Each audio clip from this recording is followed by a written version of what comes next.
how do I know if I was conditioned by my experience to like things that I otherwise wouldn't? How do I, from this adult place, trust my own desires to be healthily driven versus people-pleasing or codependently driven? How do I know that I wasn't just conditioned into who I am now? How do I know that I'm authentically being me? Remember to find Emotional Badass wherever you get your podcasts. Hello, welcome to Emotional Badass, where Moxie meets mindful. I'm your host, Nikki Eisenhower, life coach and psychotherapist. And on today's episode, I'm discussing agency and identity in adulthood. A question came in, and I just want to read it to you, and then I'll share. After listening to an episode today where you talked about being 11 and babysitting, how proud and happy it made you, I started thinking back to my own childhood.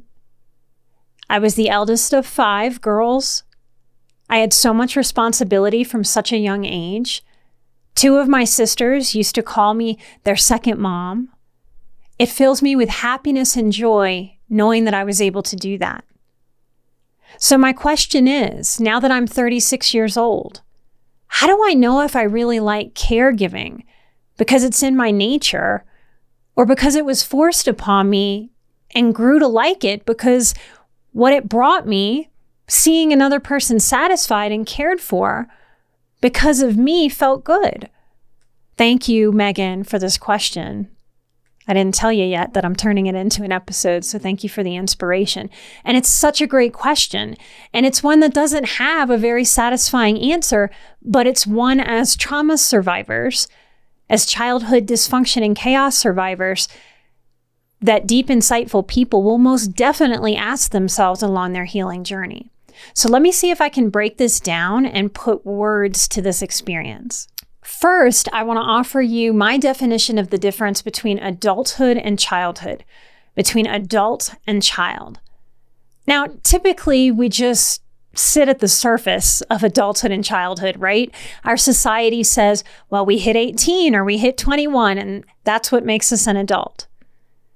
If you've been following me for a while and hearing me talk about inner child work, when we do that work, we very much start to look at the world differently, and we can see other people's wounded children at the helm. It's almost spooky for survivors sometimes to look out at the world and realize, oh, wow, so many inner children that are wounded are at the helm, playing adult. So for my definition of adulthood, it's not about age. It's more about maturity. We don't have great metrics for measuring maturity. So the biggest difference to me between being that child that I was and being the adult I am now is that I have agency. Now, I have agency as an adult, and you have agency as an adult. Agency that we did not have as a child because our parents, no matter how capable or incapable, mature or immature, healthy or unhealthy, the adults had agency over the children. Even if they were neglectful, that was the agency that they were exerting over that child or those children. Having agency means having a sense of control over one's own life. It's the power that we possess to grow into change, to grow into our adultness, to make choices in ways that we just didn't have the power to make choices as a child. Part of agency is evolving to choose our own thoughts, to choose our own behaviors, to choose our own values, and really to change what we want to change from our family system. And even coming from a very dysfunctional family system, there may be very valuable things that we never ever want to change. My relationship to food and feeding people and how my chosen family feels a lot like those childhood gatherings that my grandmother would do for the holidays and bring the entire family together in beautiful tradition. I don't ever want to lose that. I don't ever want to let that go. A sense of agency helps us own our bounceability, our resiliency. This is our personal adult power. And to me, it is this very agency that is the difference between child and adult.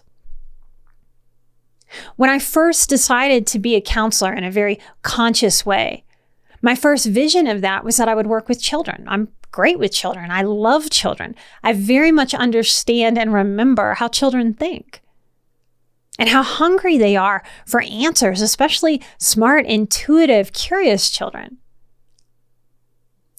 The very first child, when I was a student counselor, when I was still in college under supervision, very much told me that I didn't want to work with children that didn't have agency.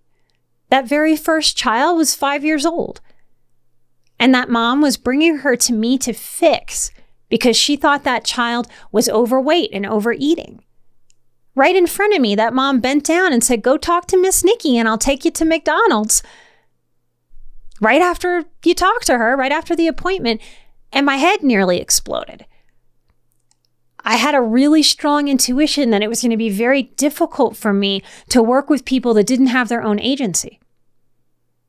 So I shifted almost immediately after that moment, knowing that I needed to work with people that were older, people that could make their own life decisions, that could be responsible for themselves. Megan's question, if I add to it and paraphrase it, is, how do I know if I really like what I like? Or how do I know if I was conditioned by my experience to like things that I otherwise wouldn't? How do I, from this adult place, trust my own desires to be healthily driven versus people-pleasing or codependently driven? How do I know that I wasn't just conditioned into who I am now? How do I know that I'm authentically being me?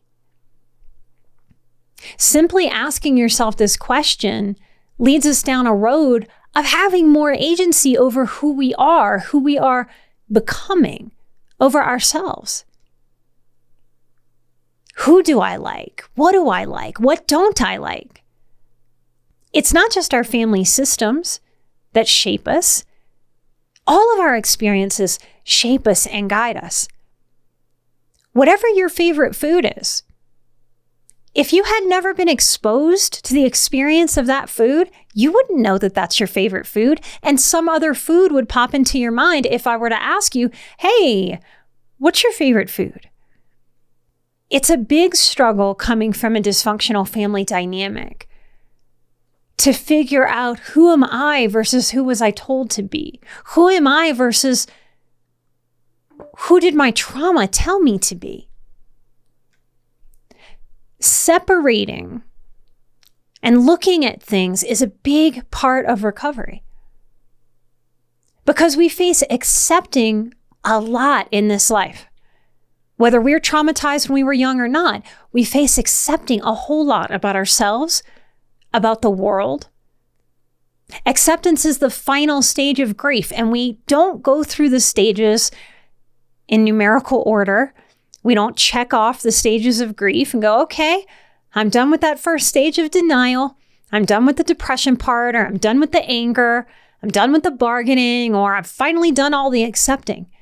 We ping pong in and out of those different stages.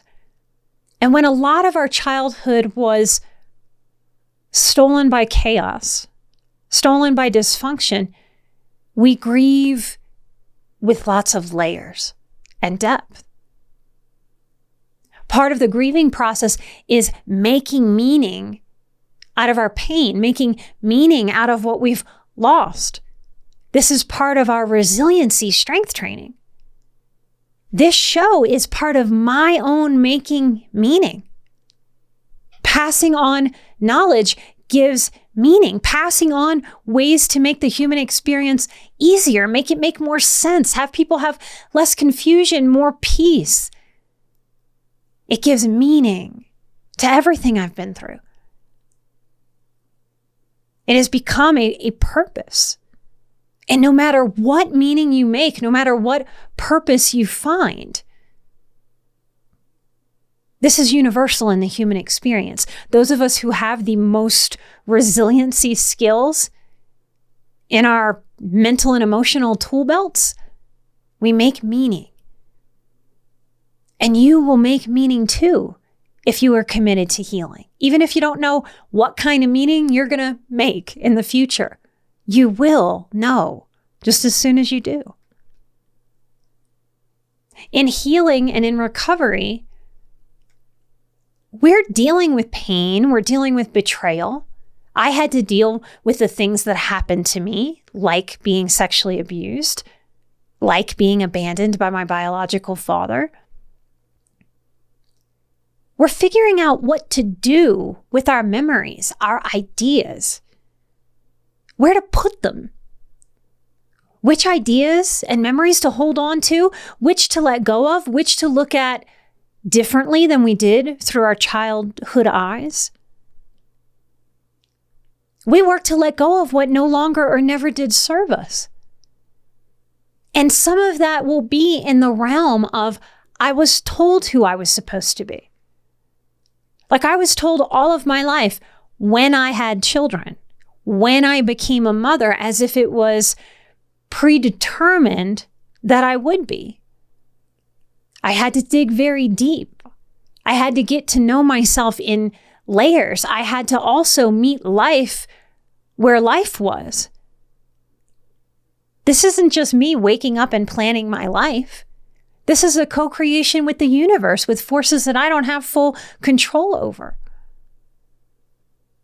The universe has helped shape me into who I am, has helped give me experiences to show me more of who I am. And if I haven't liked ways of being, reactions, dysfunctional patterns that I notice in myself, my adulthood gives me permission to make any changes there that will serve me, my life, my partner, the people that I love. Dysfunction makes internal thoughts and experiencing life a lot like an overpacked, messy closet where so much is crammed in that closet, you can barely get that door shut. And just like a closet, you can't really clean out and organize a closet without taking everything out of that closet and considering it, categorizing it. How do I feel about this? How useful is this thing in my life? Is it more useful to keep? Is it more useful to get rid of it and declutter and make space? Do I need this anymore? Did I ever need this? Am I attached to it for a reasonable or logical reason?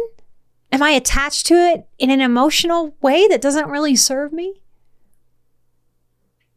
We take everything out of that closet and consider it.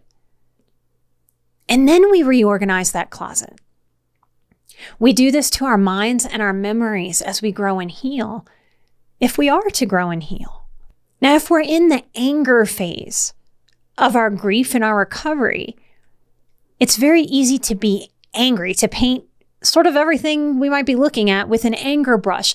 That's not because we are some kind of deeply pathologized angry person. It's because we're realizing what abuse has done to our lives, the real true impact. Anger is a healthy emotion here.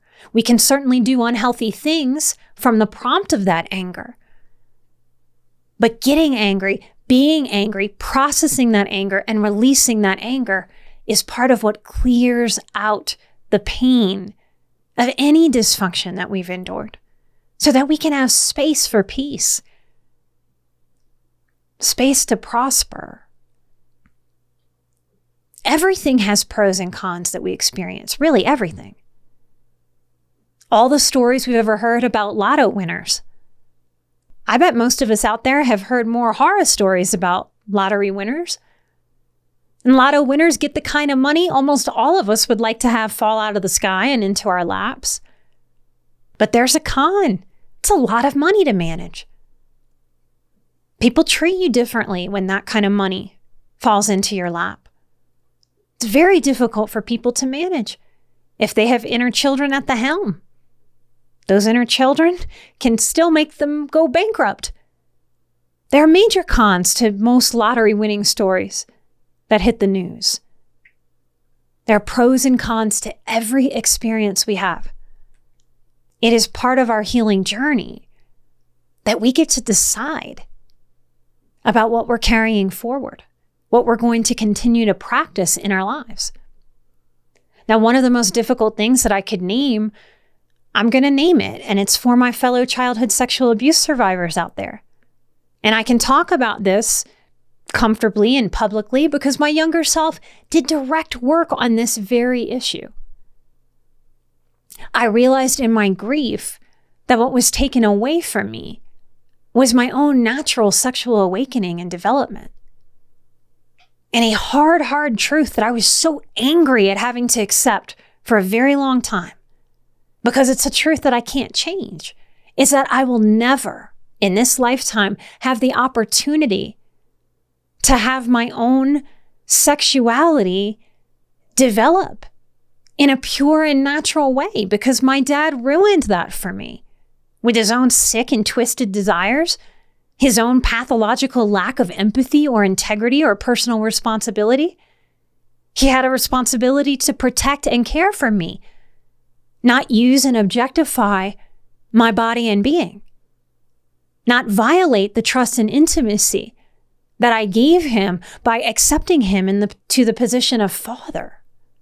He made me an object, a sexual object. And that was an introduction to the realm of sex. This is a very hard truth that we do not like to name about what sexual abuse actually is, what it does, what it takes away, what it robs. Now, I've sat with all kinds of questions in this realm in the last 20 years. And when we do such recovery work, we do sit with questions like, is what I like, for this example, is what I like sexually because of me? Because of the person I was born to be? Or what was done to me? How much was my sexuality and how I expressed that as a younger person in a different season than I am now, when I was single instead of married? How much of that was influenced, not just by my adoptive father's abuse, but how much has been shaped by the abandonment of my biological father? I had been bonded to him and then he disappeared, a different experience than had I never met him or known him. How much of who I am as a human being and then as a sexual being is shaped by the Catholic shame that I experienced loads of growing up, before, during, and after my abuse. One of my favorite episodes that we've ever done is on the Patreon. It's from year 1 or 2, where I talk about attending Catholic sex ed with a mixed class of boys and girls in 5th grade. We were 10. The sex teacher seemed to be about 150 years old to us. She frightened us. I still have it burned into my mind how that lady was speaking about sexual things with such disdain and disgust. I don't think that was a neutral experience for me. All of what we experience shapes us. So how much of my sexual development was shaped by knowing that my mother was an unwed mother, pressed to marry my father when she was pregnant with me or give me up? Are there any real answers available to these questions in any kind of way? I don't think so, but I also think we have to ask them. Because asking ourselves these questions as we recover from such atrocities, such wrongdoing to a child, whether that wrongdoing is intentional or accidental, we must ask ourselves these questions along the path of discovering who we are. Maybe because of that trauma and in spite of that trauma. What I think from my personal and professional experience is that a clarity of answer isn't really available here. And that's what abuse robbed me of. The right to know myself without that abuse. The right to know myself without a forced tainting of an experience. So what do we do? Whether we're asking, would I be A or B or C if such and such didn't happen in my life? What do we do with that thought? Who would I be? What would I be like? How far would I be in life? How different would I be? How would I feel if certain things hadn't played out the way they had played out in my life? So here are a few suggestions to work with in this realm. And these are great to ponder, to maybe talk through with a therapist or a coach, to journal about, to meditate on. Now, I've benefited greatly, gained a lot of peace and nervous system integration and self-trust by having conversations with my inner child that sound like this. Hi, honey. Hello, sweet girl. I'm so sorry that I don't have the answers that you want and that I can't know for sure. These are really good questions. But I promise you that now, today, I pay deep down attention. And I give us full permission to explore what we like and what we don't like, to try new things, to say yes and to say no, to feel out from my heart and from my gut what I like, what I want, what I'm willing to do and what I'm not willing to do. I'm committed to getting to know myself and us, all of my parts. I'm paying attention and I'm sensing where I'd like to go, where I don't want to go. I give us full permission to experiment and to change our mind as we explore. We get to love what we love, no matter why we love what we love. We get to dislike what we dislike, no matter why we dislike what we dislike. Now, when it comes to people pleasing, we can learn to pay attention to our mind and our body, our guts and our hearts. What I've learned by paying such attention is that when I'm helping or pleasing someone, and I am embodying my healthy, wise woman, I tend to feel satisfied, recharged, even if the help I gave was tiring. There's a difference between good tired, like a satisfying, accomplished day of hard work, different than being drained. When we help and it really moves the needle forward in someone else's life and our own, I think that feels very yes intuitively. It feels very right. It feels like an exhale. It feels warm and satisfying, peaceful. We tend to not overthink when we are in such energies. Now, when I am in my people pleaser, I start to feel drained. I start to feel a bit put upon, and I'm not quite sure in that moment if I feel put upon that the other person put upon me or I put upon myself.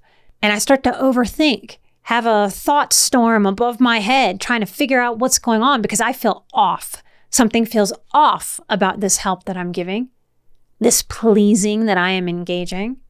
I might even start to feel resentful of maybe somebody else asking me, resentful of myself for saying yes when I may be realizing late in the game that I actually wanted to say no or want to now. There are times when it's healthy and right to push through and finish something. There's times when it's exactly right to say that's enough for now and I'm going to pull out. I'm sorry I didn't say no earlier. I'm working on being clearer.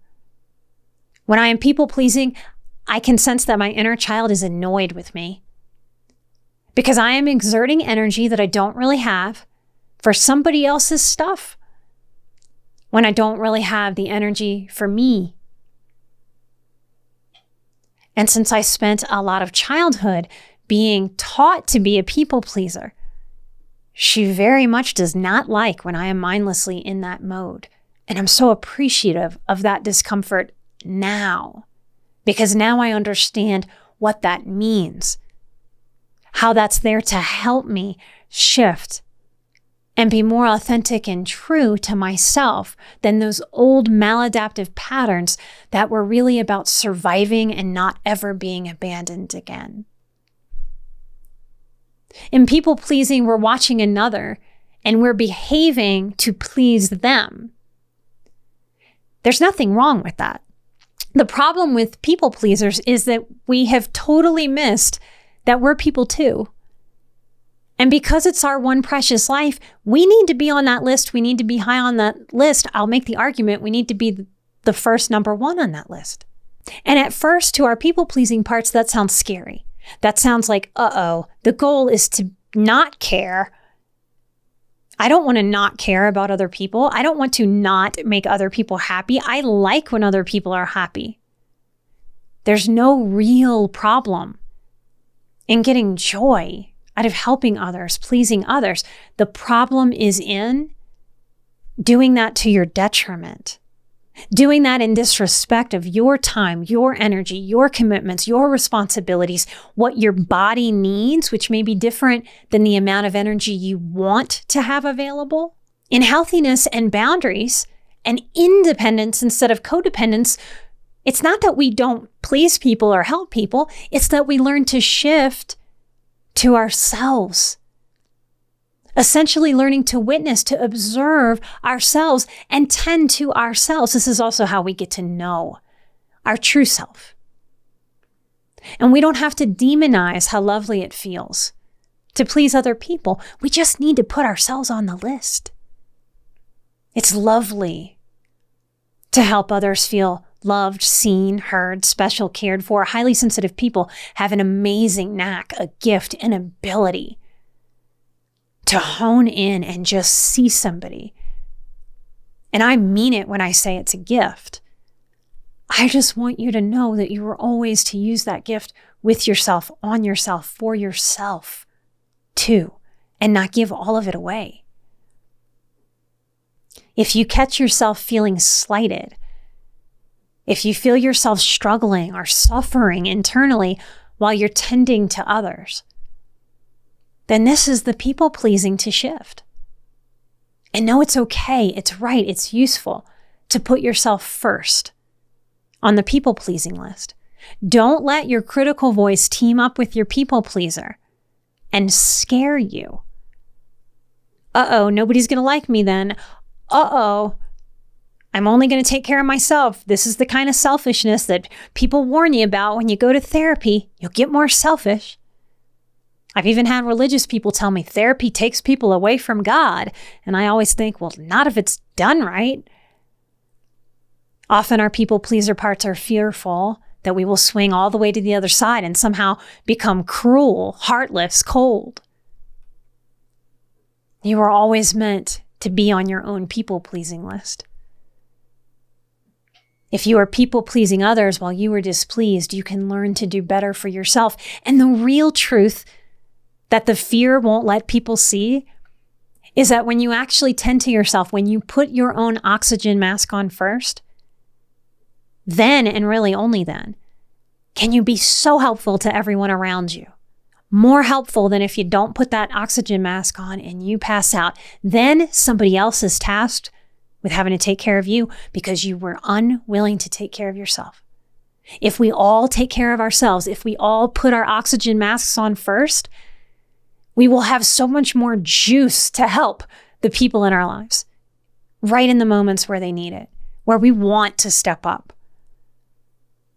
So journal and meditate on this idea. Sit with yourself. And I mean, sit with yourself and no more, no less.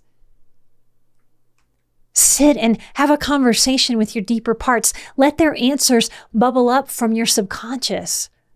Ask yourself, do I like this for real? What do I like about it? Make a good old-fashioned list. Write the pros, write the cons. What don't you like about it? Why do I like this? What would it mean about me if I didn't like doing this, if I didn't do this? Does anything light me up about this?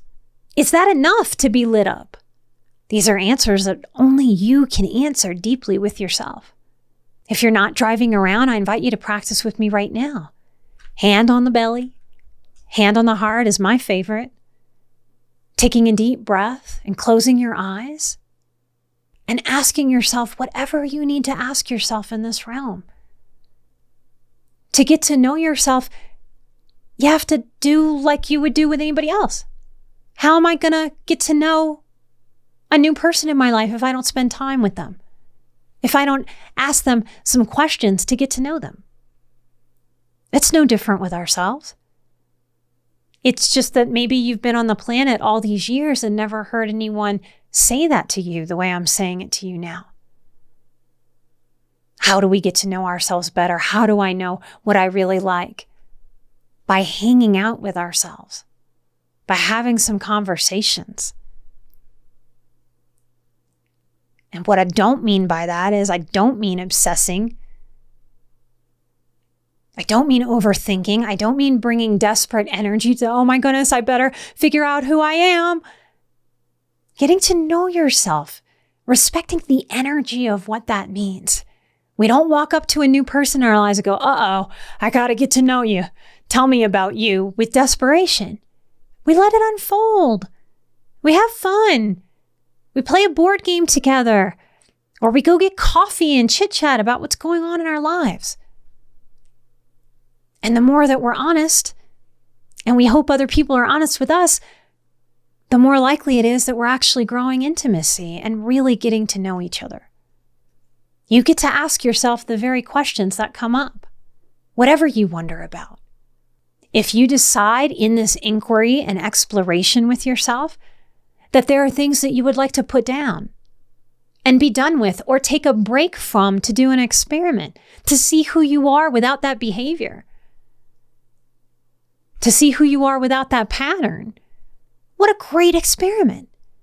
You get to check in not just with your mind, with your gut, with your heart. The critical or anxious part of you isn't the wisdom part.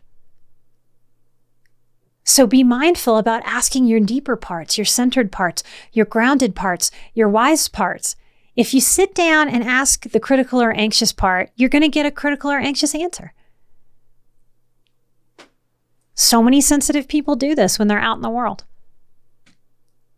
Lots of people will say to me, you know, I realized after the fact, I went to share my glorious news with the most critical person in my life that never celebrates with me. I'm like, well, that was an interesting choice. I wonder why you went to them.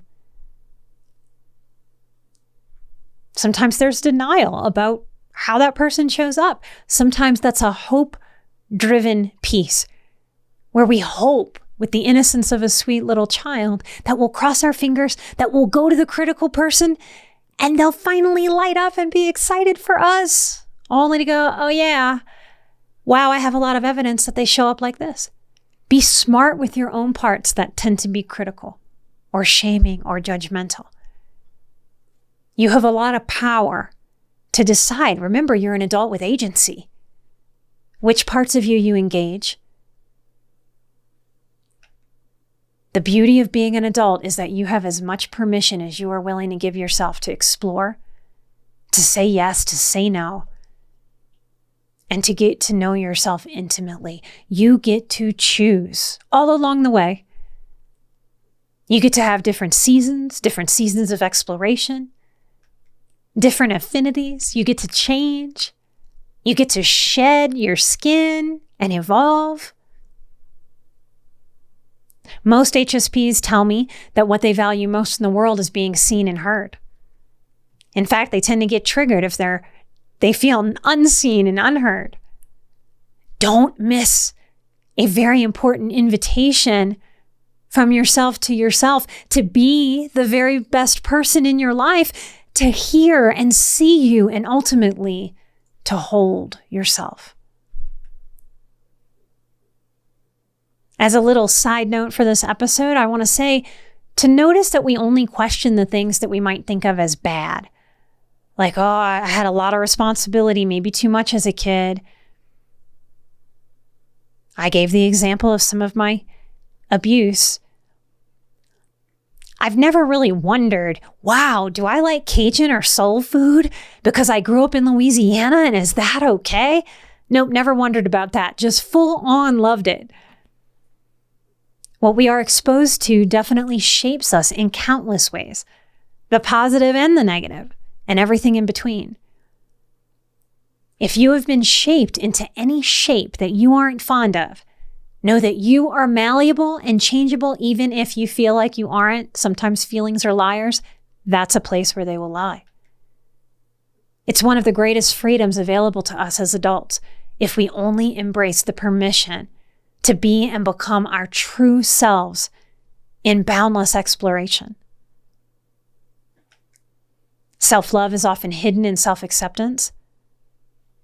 I can accept myself as I am today, and it's not or, and I have the freedom and the power to get to know my deep self and shape myself as I see fit, any way I see fit. Be patient, be kind, be compassionate and understanding of yourself, and you will know who you are. You will love him or her, even as you grow and evolve and change. Maybe into exactly who you've always been on the inside. Learning to present a truer self to the outside world. Growing resilience and confidence all the while. Everything is practice and not perfection. We're getting ready for the next group of emotional strength training, 30 Days to Peace, to move through the course starting on the 1st of the month. Here are some quick quotes for you from that course from participants last month. Being present and allowing the flow of life to take its course. It's soothing for our nervous system, and it makes us feel at ease as we wait for whatever it may be that we're waiting for to fall into place at its divine timing. Here's another. I imagined that I was TRex. The king of the forest expressed to myself that my ambition, my dedication, the power within me is a force to be reckoned with, and I have the abilities to make my presence known. There's a peace in embracing our personal power, y'all. Here's another. That was fun. I needed this. I had a very high stress, high adrenaline, high anxiety event happen yesterday afternoon, and I've been working all day long at trying to get my body to let go of the tension that it pulled in during that event. I was much more successful at it than I would have been a year ago, but I was and am still holding on to a lot of tension, and this activity helped me to release a lot more of it, ! I was able to find that inner happy smile, that inner playfulness, that lightness, and to release tension. My dinosaur was fun. Thank you, Nikki. Here's one more. Bringing out the childlike enthusiasm is definitely soothing to our present moment, especially if we have been brain scattered with running thoughts. Emotional strength training, 30 Days to Peace. These are the exercises where you spend 5 to 15 minutes, no more. You start your day with them in the morning. These are the exercises to practice to build strength muscles of peace. We can't just think peace. We can't just cross our fingers and hope that we'll talk enough in therapy to all of a sudden have peace wash over us. Peace is a practice, particularly if you come from an environment where you didn't have a lot of natural peace, where that's what was lost. You have every right to do the strength training, to gain, to earn, to achieve peace. And when you do, you will also have a muscle memory that makes it easier and easier and easier with every single practice to get back to that peaceful point again. To save 30% by signing up right now, go to emotionalbadass.com/peace and use the code BADASS to save 30%. If you are one of our amazing Patreon supporters, find your Patreon code. Always, Patreon has the biggest discount that we offer. Light and love and peace. And may all of us know more deeply who we are despite what we've been through and who we are because of it. Light and love. I'll see you right here next time. I am an emotional badass.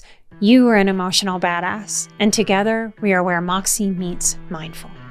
light, and love. And I'll see you right here next time for a brand new episode. Bye-bye.